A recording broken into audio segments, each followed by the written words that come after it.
오늘 에베소서 1장 15절부터 19절까지 읽었는데요. 특별히 15절 말씀을 중심으로 말씀을 생각해 보려고 합니다. 15절에 보시면 이로 말미암아 주 예수 안에서 너희 믿음과 모든 성도를 향한 사랑을 나도 듣고 내가 기도할 때 기억하며 너희로 말미암아 감사하기를 그치지 아니한다라고 얘기를 합니다. 그러니까 에베소에 있는 성도들 바울이 항상 생각하면서 기도하고 감사하기를 멈추지 않는데요. 계속해서 생각하고 기억이 나는 사람들이고 또 계속해서 기억하게 되고 기억할 때마다 감사가 나오는 사람들입니다. 에베소 교회는 바울에게 있어서 특별한 교회예요. 왜냐하면 거기 한 3년 정도 있었거든요. 바울이 제일 오래 머물렀던 곳입니다. 근데 아마도 에베소서는 일반적으로 그렇게 얘기합니다. 일반적으로 바울이 로마 감옥에 있을 때에 쓰지 않았겠는가라고 생각을 하게 되는데 어쨌든 3년 정도 이미 깊은 관계를 맺었던 사람들을 생각하면서 또 그들의 소문을 듣고 이야기를 듣고는 지금 감사하면서 편지를 쓰고 있습니다. 근데 바울이 듣고 있는 그 에베소 교회에 대한 소문이 크게 두 가지가 있는데 15절에 보는 것처럼 주 예수 안에서 너희의 믿음을 듣고 있고 또 모든 성도를 향한 사랑을 듣고 있다라고 이야기합니다. 그렇죠? 두 가지요. 예수 안에서 너희의 믿음, 예수를 믿는 믿음입니다. 예수를 믿는 믿음을 듣고 있고 그 다음에 모든 성도를 향한 사랑을 듣고 있다라고 얘기를 합니다. 다른 이야기가 아니라 사실은 같은 이야기입니다. 예수를 믿는 믿음을 가진 당신들이 모든 성도를 사랑하고 있다라는 것이죠. 믿음과 사랑, 바로 뒤에 소망이라는 말도 나오거든요. 그러니까 믿음, 소망, 사랑은 항상 같이 다니는 것인 것이죠. 예수를 믿는다라고 하는 고백을 하는 사람은 모든 성도들을 사랑한다라고 하는 고백도 같이 갖는다라는 것입니다. 예수에 대한 믿음을 고백하는 사람들, 그들이 있는 곳에서는 서로를 향한 사랑에 대한 소문도 들린다라는 거예요. 그런데 오늘 주목하고자 하는 것은 그 예수를 믿는 자들인 그들 안에서 서로를 향한 사랑이 있다라고 하는 것을 넘어서 모든 성도를 향한 사랑을 듣는다라는 말입니다. 모든 성도를 향한 사랑.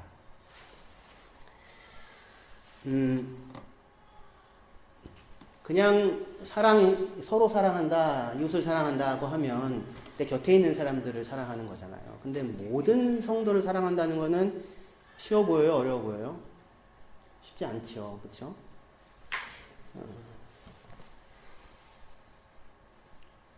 그런데 이 복음의 등식 속에서는 예수를 믿는 믿음을 품은 사람은 모든 성도를 사랑한다라고 하는 것으로 이어진다라고 하는 것입니다. 그 부분이 우리가 좀 모든 성도? 이렇게 생각을 해봐야 하는 부분입니다. 예수를 믿으면 사랑의 범위가 넓어집니다. 그죠? 모든 성도라고 하니까요. 내게 잘해주는 사람만이 아니라 심지어 원수까지 사랑하라 그렇게 얘기하지 않았습니까? 예수님께서. 너에게 잘해주는 자에게만 너도 잘하면 무슨 소용이냐, 뭐 대단한 것이 있느냐, 이방인이나 세리나 다 그렇게 하지 않느냐, 원수까지 사랑해야 한다 이렇게 얘기를 하는 거죠. 근데 원수는 어디에 있어요? 저기 멀리에 있는 게 아니라 자기랑 같이 살고 있잖아요. 언제부터 그 원수와 살고 있게 되었는지요. 그래서 내가 다시 돌아가서 고백해가지고 다시 돌아가면 절대로 저 사람은 만나지 않을 첫 번째 1순위 사람이다. 이렇게 저쪽으로 제껴놓고 피해 다녀야지 라고 하는 사람과 혹시 살고 있는 것은 아닌지요. 예. 그러니까 원수를 사랑하라고 얘기할 때 원수는 어디 멀리 있는 게 아니고 사실은 가까운 데 있잖아요. 그래야 원수가 되죠. 믿음을 줬는데 그래야 원수가 되지 아무 기대도 하지 않는데 원수까지 되는 경우는 없지 않습니까? 그렇죠? 모든 성도들을 향한 사랑은 결국 원수까지 사랑하는 사랑, 불편한 사랑까지 하는 사랑, 여기까지 다 포함이 될 거예요. 그래서 이제 이 본문 말씀이 이제 낯설며 약간 충격으로 느껴지는 겁니다. 예수를 믿는 믿음, 모든 성도를 향한 사랑. 그래서 이제 우리가 이제 이 얘기를 듣고는 결심해서 이제 나한테 인사하고 내게 잘해주는 사람만 사랑하지 말고 내게 인사도 잘 안 하고 또 나를 불편하게 여기는 것 같고 또 내가 불편하게 여기는 그 사람까지도 사랑해 보리라 라고 이렇게 생각을 하여 결심하고 사랑하는 길로 가겠다고 하면 방향은 맞는 것 같은데, 왜냐하면 예수님도 그렇게 말씀하셨으니까. 근데 그 길은 이 방향으로 가는 바른 길은 아닌 것 같습니다. 산을 올라간다고 하면 케이블카를 타고 산을 올라가지 않는 이상, 또는 공중 부양하여 산으로 올라가지 않는 이상에는 굽이 길을 돌아서 가야지만 정상까지 올라갈 수 있게 되잖아요. 그렇죠? 그러니까 바른 방향과 바른 길을 따라 걸어가야 원하는 자리에 우리가 도달할 수 있을 것입니다. 앞서 이렇게 그래 결심했어, 각오했어, 결심했어, 결정했어, 내가 불편한 사람까지, 원수까지 사랑해야지 라고 하고서 길을 가겠다라고 하는 것이, 잠깐 멈추십시오. 잠깐 멈추시고 좀 확인을 하고 그리고 걸어갑시다 라고 그렇게 제가 이야기를 하고 싶은 것이, 왜냐하면 사랑을 하러 나가는 내가 누군지, 그 다음에 내가 사랑하고자 하는 그 사람은 어떤 사람인지에 대해서 알미 있어야 될 텐데, 내가 누구인지 잘 모르고 또 내가 사랑해야 될 누구인지 잘 모르고 그 길을 걸어 나가게 되면 이제 우격다진 형태가 되는 경우들이 많이 있게 되잖아요. 실컷 해놓고 자기만 상처받는 그런 경우들을 많이 보게 됩니다. 그래서 예수를 믿는 믿음에 대한 소문과 모든 성도를 향한 사랑을 듣고 있다고 얘기한 바울은, 그러니 이제 모든 사람들을 모두 다 사랑하리 이렇게 결심하라고 노래를 가르쳐 주는 게 아니라 다른 노래를 가르쳐 주는데, 하나님의 너희를 향한 사랑이 얼마나 큰지를 너희들이 알기를 원한다. 당신들이 알기를 원한다. 마음 눈을 밝혀서 하나님이 누구인지를 알기를 원한다. 그가 어떠한 영광으로 너희를 부르셨고, 그리고 너희에게 성령을 주셔서 너희에게 지금 베푸시는 능력이 얼마나 큰지를 너희들이 알기를 원한다. 당신들이 알기를 원한다. 라고 하여 누구를 제시합니까? 하나님을 제시하고, 하나님에게 있어서 내가 누구인가 라고 하는 것을 확인하라고 그렇게 지금 말씀을 하고 있는 것입니다. 그러니까 사랑은 다만 결심과 각오만의 문제가 아니라, 사랑하는 나와 사랑받는 너가 누구인지를 하나님 앞에서 확인을 하고 그리고 행해져야 하는 것일 것입니다. 예수를 믿는 자는 모든 성도를 사랑한다는 말이 성립되어질 수 있는 이유는, 예수 믿는다라고 하는 것은 뭘 믿는다는 거예요? 예수님 안에 나타난 하나님의 사랑을 믿는 거거든요. 그렇죠? 예수님 안에 나타난 하나님의 사랑을 믿는 것이 예수를 믿는 것입니다. 그래서 하나님께서 나를 사랑하셨다 라고 하는 그 사실 안에 모든 성도를 향한 사랑으로 나아갈 수 있는 길이 놓여 있는 것입니다. 이 이야기가 오늘 테마고요. 그래서 이 테마를 가기 위해서 조금 돌아서 이렇게 다시 제자리로 돌아가고자 합니다. 갈라디아서 2장 20절 여러분들이 다 잘 아는 본문인데 한번 같이 한 목소리로 읽어보도록 하겠습니다. 시작. 내가 그리스도와 함께 십자가에 못 박혔나니 그런즉 이제는 내가 사는 것이 아니요 오직 내 안에 그리스도께서 사시는 것이라. 이제 내가 육체 가운데 사는 것은 나를 사랑하사 나를 위하여 자기 자신을 버리신 하나님의 아들을 믿는 믿음 안에서 사는 것이라. 새로운 삶입니다. 구원받은 성도들의 새로운 삶에 대하여 예수 십자가에서 죄인인 내가 죽고 그리고 내 안에서 이제 그리스도께서 산다라고 그렇게 고백을 하고 있어요. 근데 이때 죄인인 내가 죽었다고 하는 말은 내가 이제 죽었다. 그래서 내가 무생무치 무특성의 존재, 말하자면 어떤 시체가 되었다라고 하는 것은 아닙니다. 보통은 이제 이 본문에서 이렇게들 많이 이야기를 하거든요. 우리 보고 예수 믿는다는 것은 내가 죽었다는 거다. 여기 죽었다고 돼 있으니까요. 그죠? 죽은 자는 말이 없다. 죽은 자는 화낼 줄 모른다. 죽은 자는 모욕을 받아도 씩씩대지 않는다. 죽은 자는 자기를 꾸미지 않는다. 내가 아직도 죽지 않아서 작은 말에도 파르르 떠는 것이다. 그러나 내가 죽었다고 생각한다면 누가 내게 뭐라고 말하든 죽은 자는 아무 반응이 없는 법이다. 그러나 아직도 한두 마디 말에 열이 오르고 그렇다면 그건 내가 아직 죽지 않았기 때문이다. 그러니 죽어야 한다. 더 죽어야 한다. 라고 이렇게 이야기를 하는 말들을 혹시 들어보셨나요? 저만 들어봤나요? 부흥회를 통해서든지 많이 들었었던 얘기입니다. 그리고 이 말이 무슨 뜻인지 압니다. 덜 죽었다, 더 죽어야 한다. 그래야 예수 믿는 사람으로서 살아가며 살 수 있다. 하지만 지금 이 본문의 말은 예수 십자가에서 내가 죽었다는 말은 내가 그렇게 누군가의 말에 아무런 반응도 하지 않는 무생무치, 무투명의, 그러니까 무투명이 아니라 투명의 아무 색깔도 없는 그런 존재가 되라는 이야기는 아닙니다. 오히려 예수 안에서 내가 죽었다는 사람은 그 뒤에 보면 이제 내가 육체 가운데 사는 것은 나를 사랑하사 나를 위하여 자기 자신을 내어준 하나님의 아들을 믿는 믿음 안에서 산다 그래요. 그죠? 굉장히 적극적인 겁니다. 예수의 사랑을 믿는 믿음으로 산다 그렇게 얘기합니다. 그러니까 여기서 죽은 존재는 죄인이 죽었다는 것인데 예수 십자가에서 내가 죽었다는 말은 죄인인 내가 죽었다는 말입니다. 예수 안에서 하나님의 사랑을 발견하지 못한 채 살던 내가 죽었다는 거예요. 하나님의 사랑을 모르고 살던 내가 죽었다라는 말입니다. 자기가 하나님의 사랑받는 자인지 알지 못한 채 열심히 살아갔던 내가 죽었다는 겁니다. 사랑받을 만한 괜찮은 나로 인정받고자 살아가던 사람으로서의 내가 죽었다는 겁니다. 그렇게 자기의 가치를 증명해야만 하는 덫에서 벗어나서 이제는 예수의 사랑을 알고 겪고 믿는 자로서 살아가게 되었다라고 하는 것이 예수 안에서 죽고 다시 살았다라는 것입니다. 구원이란 예수님의 사랑 안에서 나를 발견하고 사랑받는 나를 발견하고 그 관계 안에서 사랑하고 사랑받고 살아가는 자유의 삶이 구원이에요. 그래서 내가 그리스도와 함께 십자가에 못 박혔다. 그러니 이제는 내가 사는 것이 아니고 내 안에서 그리스도가 산다라는 말은 나는 이제 시체다. 나는 감정도 없다. 속도 없다. 그렇게 해서 나를 마비시키라는 것이 아니라 그 말이 아니라 오히려 있는 그대로의 자기 자신을 받아들이고 있는 그대로의 나로서 살아가라라고 하는 말입니다. 왜냐하면 그리스도께서 누구를 사랑하셨어요? 나를 사랑하셨죠. 어떠한 나를? 있는 그대로의 나를. 나를 사랑하사 나를 위하여 자기 자신을 내어주셨잖아요. 그죠? 있는 그대로의 나를 사랑하셨다고. 우리가 아직 죄인 되었을 때, 우리가 아직 연약할 때에 그리스도께서 우리를 사랑하셨습니다.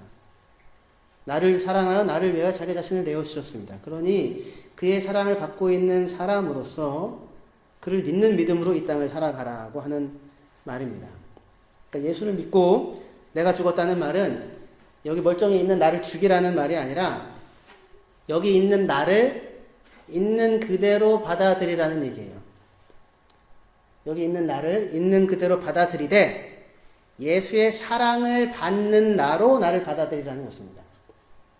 아니, 있는 그대로의 나를 있는 그대로의 나로 다 그러지 않나요? 이렇게 생각하는데 그렇지 않습니다. 나르시즘이라는 게 있죠. 나르시즘. 나르시스. 그 얘기 아시죠? 이렇게. 호수에 비친 자기의 모습을 바라보고 사랑에 빠진. 그래서 그냥 계속해서 바라보다가 너무너무 사랑스러워서 빠져 죽었다는. 맞죠? 네, 슬프고도 슬픈 이야기인데, 저는 무슨 얘기만 하면 이렇게 슬프고도 슬픈 얘기들이 나오는지 모르겠는데. 그런데 누굴 사랑해요? 자기를 사랑하는데 자기를 사랑하는 것이 아니라 사실은,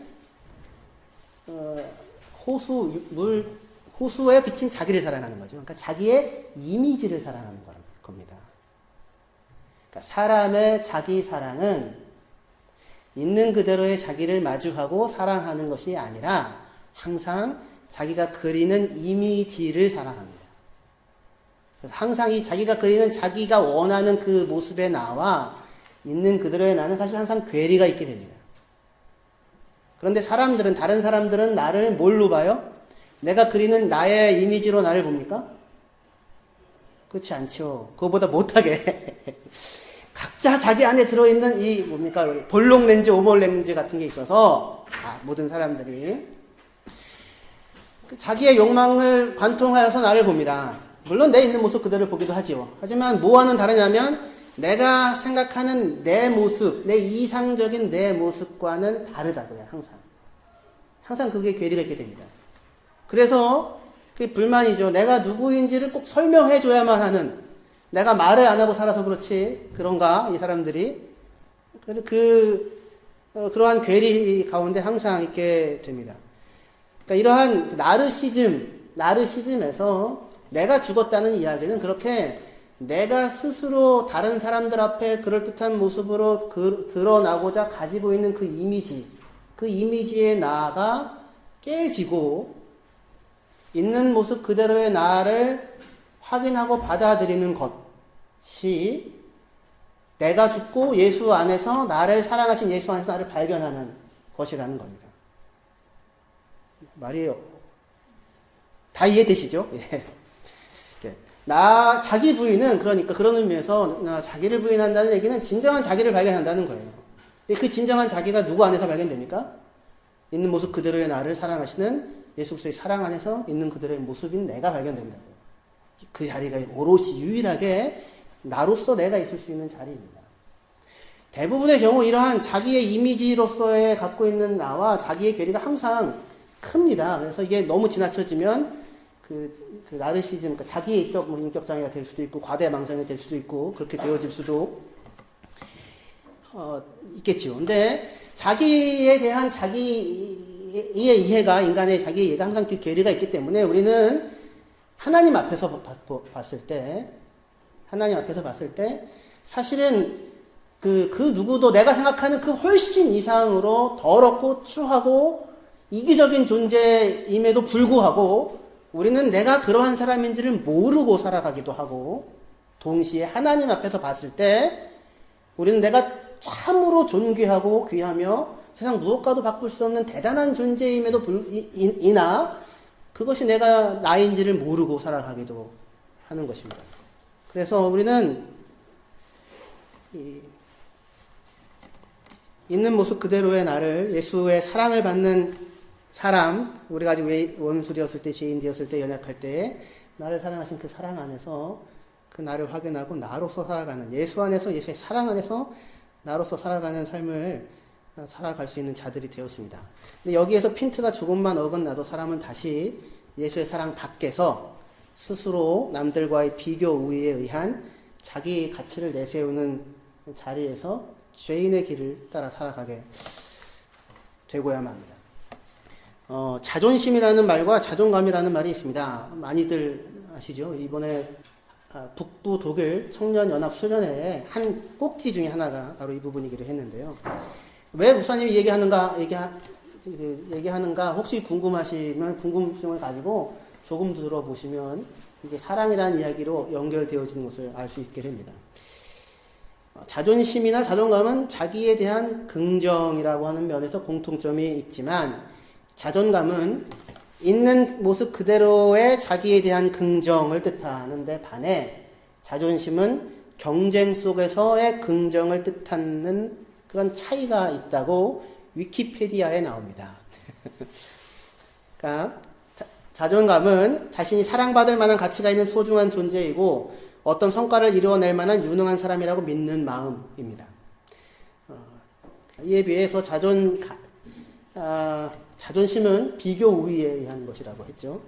근데 자존감이 높은 사람은 그렇기 때문에 나는 잘났고 너는 못났다가 아니라 자기가 소중하다는 걸 아는 거잖아요. 그러니까 내가 소중한 만큼 너도 소중하다라고 그렇게 생각을 하고 삶을 살아갑니다. 이에 비해서 자존심은 비교 우위에 의해 자부심을 갖든지 열등감을 갖는 것이기 때문에 자존심에 기반한 사람은 내가 잘났다, 네가 못났다라고 하는 것으로 나와 타인을 판단하고 살아가게 됩니다.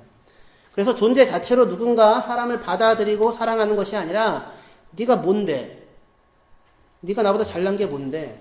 내세울 게 뭐가 있어? 내세울 거라고는 돈과 외모와 학력과 똑똑한 것밖에는 없어가지고는 뭐 이제 이런 식으로 웃자고 제가 얘기를 한 것인데 예.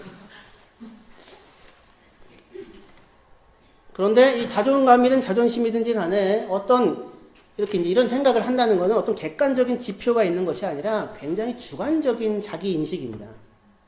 굉장히 주관적인 자기 인식이에요. 어떤 객관적인 무슨 수치가 있는 것이 아니라. 그래서 이것이 자존심이든 자존감이든 주관적인 자기 이해이기 때문에 이런 이제 일이 생기는 거예요. 뭘 믿고 그렇게 콧대가 높은지 모르겠다, 저 사람은. 나보다 잘난 게 하나도 없는데 왜 자기만 잘났어? 그러면서 이제 기분이 나빠하는 그렇게 생각이 들 수도 있는 이유는 뭐예요? 이 감정이 굉장히 주관적인 자기 인식이, 자기 이해이기 때문입니다. 근데 이러한 주관적인 자기 이해가 타인들에게 지지를 받게 되면 자존감이 높아지겠죠. 그죠? 반대로 타인들의 지지를 얻지 못하게 되면 약화되고 흔들리게 될 것입니다. 자존심이든 자존감이든 다 그 타인과의 관계를 떠나서는 생각할 수 없는 어떤 자기 존재, 자기 가치에 대한 이해라고 하는 거예요. 사람이 근데 이렇게 내가 가치가 있고 존재 자체로 귀한 사람이다 라고 하는 이러한 생각은 어디에서부터 갖게 됩니까, 사람이? 부모님에게서 오죠. 제일 처음에 오는 게. 부모님에게서 옵니다. 그 다음에는요, 친구들과의 관계 속에서 오게 되죠. 타인과의 관계 속에서 자아 존중감이 생겨나고 강화되고 또 약화되기도 합니다. 가장 큰 영향력은 무엇보다도 부모에게서 오게 되죠. 부모의 자존감은 자녀에게 그대로 되물림 되기도 합니다. 그래서 자아 존중감이 낮은 부모는 자아 존중감이 낮은 자녀를 그렇게 키우게 되어지기도 하는 거죠. 지금까지 잠깐 자존감과 자존심에 대해서 한 이야기는 위키피디아에도 그대로 나오는 이야기입니다. 특별한 이의가 제기되지 않는 상식적인 이야기이죠.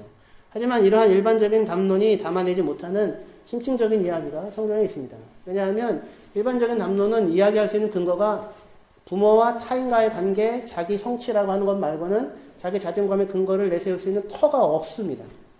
그래서 다시 어디로 돌아갑니까? 비교 우위로 돌아간다고요.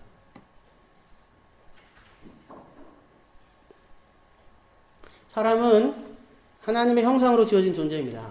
하나님 아버지가 있습니다. 그렇기 때문에 사람의 자아 존중감의 근원은 어디에서 시작되는 거예요? 하나님에게서 시작되는 것입니다. 내가 존귀하고 귀한 존재다라고 하는 것은 하나님 아버지가 나를 존귀하고 귀하게 여기신다라고 하는 것에서 시작됩니다.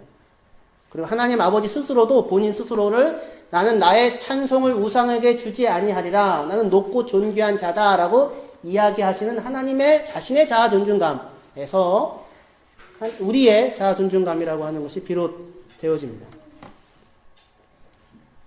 사람의 자아 존중감의 근원엔 하나님 아버지의 사랑이 놓여 있고 하나님 아버지의 사랑이 놓여 있어야만 합니다.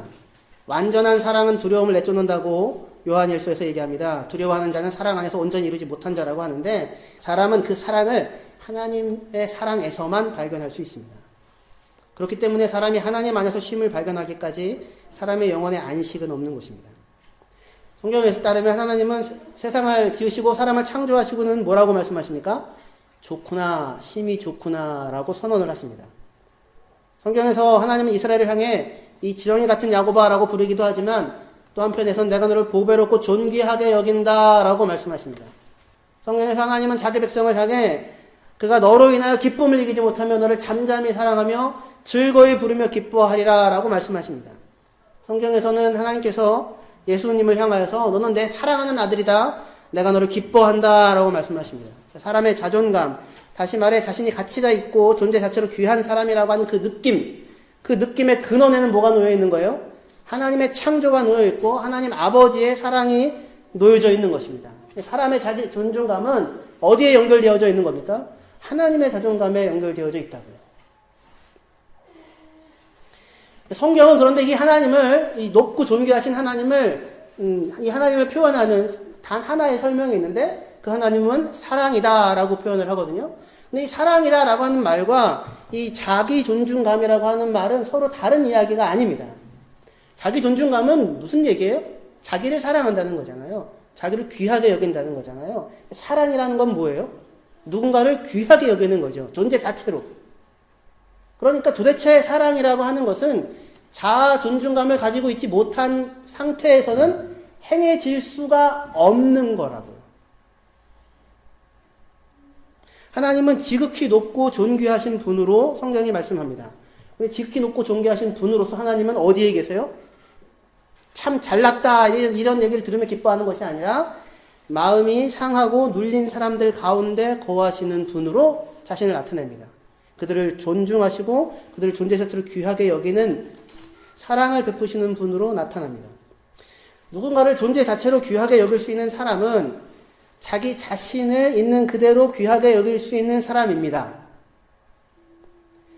자기 자신을 있는 그대로 귀하게 여길 수 있는 사람이어야만 다른 누군가를 존재 자체로 귀하게 여기는 사랑을 행할 수가 있게 됩니다. 성경은 이웃을 사랑하라고 얘기하지 않고 이웃을 자기 자신처럼 사랑하라라고 이야기를 하죠. 그러니까 자기 자신을 존중하고 자기 자신을 사랑하지 못하는 자가 이웃을 사랑할 수는 없는 것입니다. 그러니까 자존감은 타인을 사랑하며 살아가는 것과 직접적인 연결고리를 갖는 거예요. 그러니까 누군가에 의하여 상처난 마음을 갖고 있을 때 나는 죽었어, 나는 시체는 말이 없어, 이러면 안 돼 라고 하는 것은 자기에게 폭력을 가하는 것이지 올바른 형태의 사랑의 길이 아닙니다. 거기에는 해결책이 나지 않습니다. 자아 존중감이 낮은 사람들은 인간관계에도 어려움을 겪습니다. 그리고 자아 존중감이 높은 사람은 인간관계도 잘 풀어갑니다. 왜 그렇습니까? 있는 그대로의 자기를 좋아하는 만큼 있는 그대로의 타인도 좋아하게 되고 있는 그대로의 타인을 좋아하게 되니 그 사람도 저 사람이 나를 좋아하는구나 라는 것을 알게 되어 그 사람을 또 좋아하게 되는 것이죠. 그러나 자아 존중감이 낮을 때 사람은 어떻게 됩니까? 사람과 만나는 것 자체가 스트레스가 되죠. 작은 말에도 쉽게 상처를 받고 분노하게 됩니다. 그렇게 상처를 받고 분노하는 사람으로 이웃을 사랑해야지라고 하는 것은 그거는 오히려 자기에게 더 큰 상처와 아픔을 주는 길입니다. 거기가 해결책이 될 수 없습니다. 자아 존중감이 낮은 사람은 작은 말에도 분노하고 상처받지만 자아 존중감이 높은 사람은 욕을 먹어도 욕하는 상대방의 정신 상황을, 정신 세계를 걱정하며 밥을 사줘야겠구나 이런 생각을 하게 됩니다. 높은 건강한 자기 이해는 타인에 대한 사랑으로 연결되고 낮은 자아 이해는 자기 연민과 타인에 대한 분노로 이어집니다. 예수님은 하나님의 사랑받는 아들로서 건강하고 높은 자기 이해를 가지고 이 땅에서 살아가셨습니다. 그래서 자기를 부인하는 베드로 때문에 상처받지 않으시고 자기를 부인하는 베드로를 염려하십니다. 자기를 위해 울고 있는 사람들을 보시고는 나를 위해 울지 말고 너희를 위해 울어야 하는데 라고 생각하십니다. 이 땅에서 주변인으로 살아갈 수밖에 없는 사람들을 예수님은 굳이 자꾸 찾아가시죠. 그리고 그들의 손을 잡아주고 그들의 이야기를 들어줍니다. 스스로 존중감을 갖기 어려운 사람들, 이 땅에서 스스로 존중감을 갖기 어려운 사람들을 찾아가 세상에 보는 시각을 따라 주변인으로 그들을 대하는 것이 아니라 자기 인생, 그들 인생의 주인공으로 그들을 대접해 주십니다. 그래서 예수님께서 만나는 사람들은 제한이 없습니다. 거침없이 사람들을 만납니다. 세리도 만나고 창녀도 만나고 바리새인도 만나고 관원들도 만나고 그 모두와 식사를 합니다. 나병 환자도 만나고 사마리아 여인도 만나고 대제사장도 만나고 이방 관리도 만납니다. 그렇게 하실 수 있는 이유는 그의 정체성, 자기 존중감에, 자기 이해 근거에 세상 사람들이 생각하는 권세나 부귀나 미모나 학력이나 외모나 이런 것들이 있는 것이 아니라 자기가 하나님의 사랑을 받는 하나님의 아들이라고 하는 사실이 놓여져 있기 때문입니다. 예수님은 완벽한 사람이었나요? 뭐가 완벽입니까? 예수님은 인문, 사회, 문화, 과학, 음악, 체력 모든 영역에서 완벽한 존재였나요? 아니요. 온전함이라고 하는 것은 완벽함을 갖추는 데 있는 것이 아니라 온전한 사랑을 신뢰하는 데에 놓여져 있습니다. 온전함이란, 사람의 온전함이란 사랑 가운데 놓여져 있습니다. 무슨 말이냐면 우리 자녀들이 앞에서 주일학교 아이들이 공연을 하면 부모님의 눈에 하트가 가득하죠. 왜 그렇습니까? 대단해서요? 완벽해서요? 그렇지 않잖아요. 사랑하니까요. 사랑에 대한 온전한 신뢰에서 온전함이라고 하는 것이 비롯됩니다. 그 아이들을 보고 눈에 하트가 가득한 부모의 눈을 보고 자녀들은 자신들이 누구인지를 알게 됩니다. 자신들의 가치를 발견하게 됩니다. 문제는 사람들이 하나님께서 나를 이처럼 사랑하신다고 하는 이 사실을 예수님이 알고 있는 것만큼 알지 못하고 살기 때문입니다. 그렇기 때문에 사람들은 자신을 바라보는 하나님의 눈 안에 일렁이는 은총을 발견을 하지 못합니다. 그것이 사람의 비극이고 죄인된 인간의 고통입니다. 에베소서 2장 1절에서 3절, 에베소서 2장 1절에서 3절을 읽어보겠습니다. 그는 허물과 죄로 죽었던 너희를 살리셨도다. 그때 너희는 그 가운데 행하여 이 세상 풍조를 따르고 공중의 권세 잡은 자를 따랐으니 곧 지금 불순종의 아들들 가운데서 역사하는 영이라. 전에는 우리도 다 그 가운데서 우리의 육체의 욕심을 따라 지내며 육체와 마음에 원하는 것을 하여 다른 이들과 같이 본질상 진노의 자녀였더니, 이게 우리의 모습입니다. 있는 모습 그대로의 우리의 모습이에요. 있는 모습 그대로의 우리의 모습은 사실 하나님의 진노 가운데 놓여져 있는 모습입니다. 우리는 근데 그걸 잘 모르죠. 진노 가운데 놓여있다는 사실을 모르고 자기 꾸미기를 자꾸 하고 있는 중인 것입니다. 하지만 실상은 우리는 허물과 죄로 죽었던 너희를 살리셨도다 라고 말하는 것처럼 허물과 죄로 죽어 있었던 사람들입니다. 살아있다고 돌아다니는데 생명, 경건, 영생에 속한 사랑, 이런 거에 속한 것들은 하나도 순전하게 자기 안에서 갖고 살지 못하던 죽은 사람들이었었습니다. 십자가에서 내가 예수와 함께 죽었다고 고백하는 것은 사실은 내가 이미 이렇게 허물과 죄로 죽었던 사람임을 인정하고 고백하는 것입니다. 그런 우리를 하나님께서 예수 안에서 다시 살리셨다라고 말씀하십니다. 새로운 생명으로. 그 전에 우리는 모두 다 본질상 진노의 자녀였습니다. 자기 욕심을 따라 살며 자기 육체와 마음이 원하는 대로 살았습니다. 근데 자기 마음대로 살았다고 얘기하는데 그 삶을 성경은 불순종의 삶이라고 얘기합니다. 불순종의 삶이란 자유의 삶이 아니라 종의 삶입니다. 어느 것에도 순종하지 못합니다. 단 하나에게도, 자기 자신에게도. 하나님에게 순종할 때 비로소 자기 무언가에 순종할 수 있는 사람으로 자유로울 수 있는데, 사람은 자기 욕망을 따라 자기 마음대로 살면서 자유라고 생각하지만 착각입니다. 사람은 자기의 마음의 길 하나를 자기가 원하는 대로 잡아가지를 못합니다. 세상 풍조에 이리 흔들리고 저리 흔들립니다. 귀가 얇습니다. 그리고 그렇게 흔들리며 삶을 살고 있으면서 자유를 말합니다. 스스로 작용하는 자로 살기를 꿈꾸지만 작용하는 자가 아니라 언제나 반작용하는 자로 누구의 말에 자기를 변명해야 하고 증거해야 하는 사람으로 인생을 살아가게 됩니다. 변명과 자기 정당화로 살아갑니다. 나는 그렇지 않다고 그렇게 대답하신다면, 그렇다면 나는 지금 누군가를 사랑하는 사람으로 살고 있는가? 라고 그렇게 스스로 물어보셨으면 좋겠습니다. 그리스도인은 자신의 옛 자아의 죽음을 선고받은 사람입니다. 다시 얘기해서 자기 자존심과 자존감의 근거로 이전에 자신이 내세우던 그 근거들이 전혀 근거 없는 것이었음을 받아들이는 그 나르시스의 자기가 생각하던 이상향이 깨어진 거울임을 발견하고 인정하고, 그리고 그런 내가, 그렇게 깨어진 나를 있는 모습 그대로 사랑하셔서 나를 위하여 자기 자신을 내어주신 하나님의 크신 사랑을 받고 있는 자가 나다라고 하는 그 위에 인생의 기쁨을 발견하고 살아가는 사람입니다. 알바니아의 김재진 선교사님, 아시는 분들 아시고 모르시는 분도 모르시겠지만 꼭 같이 와가지고 교제할 수 있는 기회가 있었으면 좋겠는데, 그분은 14년 동안 수출입은행을 다니셨었습니다. 그래서 이제 전 세계도 많이 돌아다니셨던 분이에요. 수출입은행이면 70년대, 80년대 수출입은행이면 철밥통 중에 철밥통이죠.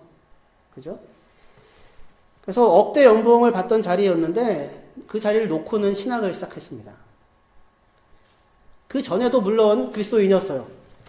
그래서 억대 연봉 받는 자리를 놓고는 뭐를 했냐면 식당에서 스쿠터를 타면서 배달을 하는 사람으로 수년간을 살아갔습니다. 제가 잘 압니다. 그 배달하는 데 가 있었기 때문에. 청년 하나도 거기서 같이 배달하기도 해가지고 아주 잘 압니다. 그런데 제가 알고 있는 그 김재진 선교사님은 억대 연봉에 자부심을 두지 않았고 배달 철가방에 부끄러움을 두지 않았었던 사람이었습니다. 억대 연봉을 받으며 철밥통의 자리에 있을 때에도, 그때에도 그는 사람을 귀하게 여기는 사람이었고, 철가방을 들고 배달을 하고 다닐 때에도, 그때에도 자신을 사랑하시는 예수 그리스도의 사랑에 감격하며 매일을 살아가던 사람이었습니다. 지금도 눈에 선하게 그려집니다.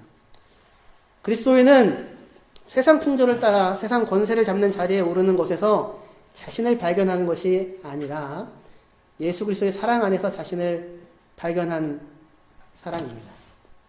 나를 사랑하여 나를 위하여 자기 자신을 내어주신 하나님의 아들을 믿는 믿음으로 이 땅을 살아가는 사람들입니다. 이 삶은 초라하고 찌질한 삶이 아닙니다. 우리 마지막 본문 에베소서 2장 4절에서 10절까지 말씀인데요. 우리가 그렇게 저주 가운데 있었던 본질상 진노의 자녀였는데 4절부터요. 긍휼이 풍성하신 하나님이 우리를 사랑하신 그 큰 사랑을 인하여 허물로 죽은 우리를 그리스도와 함께 살리셨고 너희는 은혜로 구원을 받은 것이라. 또 함께 일으키사 그리스도 예수 안에서 함께 하늘에 앉히시니 이는 그리스도 예수 안에서 우리에게 자비하심으로써 그 은혜의 지극히 풍성함을 오는 여러 세대에 나타내려 하심이라. 너희는 그의 은혜에 의하여 믿음으로 말미암아 구원을 받았으니 이것은 너희에게서 난 것이 아니요 하나님의 선물이라. 행위에서 난 것이 아니니 이는 누구든지 자랑하지 못하게 함이라. 우리는 그가 만드신 바라 그리스도 예수 안에서 선한 일을 위하여 지으심을 받은 자니 이 일은 하나님이 전에 예비하사 우리로 그 가운데서 행하게 하려 하심이니라 라고 합니다. 하나님께서 우리를 그리스도와 함께 살리셨고 함께 일으키셨고 함께 하늘에 앉히셨답니다. 어디에 앉았습니까? 보좌 우편에 앉았습니다. 보좌에 앉았습니다. 왕자에 앉았습니다. 왕으로서 다스립니다. 이렇게 하나님께서 우리에게 은혜를 베푸신 것은 우리가 하나님께서 오래 전부터 준비해 오셨던 아주 좋은 삶의 길을 따라 예수 안에서 하나님의 자녀로 살아가게 하시기 위함이었습니다. 이 예수의 사랑, 예수 안에 나타난 하나님의 사랑을 믿는 자는 이 하나님의 사랑을 아는 사람으로서 모든 성도를 향한 사랑으로 향해 갑니다. 있는 그대로 존재 자체로 귀하게 여기고 사랑하는 사람이 됩니다. 그러니 사랑하러 나서기 전에 또 미워하고 자존심 상해하고 상처받기 전에 도대체 나는 누구이고 예수님은 어떤 분이며 하나님은 내게 어떠한 사랑을 베풀어 주신 분이신지를 생각해 보시기를 바랍니다. 나를 사랑하사 나를 위해 자기 자신을 내어주신 하나님, 그 하나님을 여러분들의 인생과 삶 가운데 매 순간 발견하시고 확인하셔서 하나님의 사랑받는 존귀한 인생으로 이 땅을 살아나가 자기를 있는 그대로 사랑하며 곁에 있는 사람들을 있는 그대로 존귀하게 여기며 살아가는 하나님의 자녀들이 저와 여러분들이 되시기를 소망합니다. 기도합시다.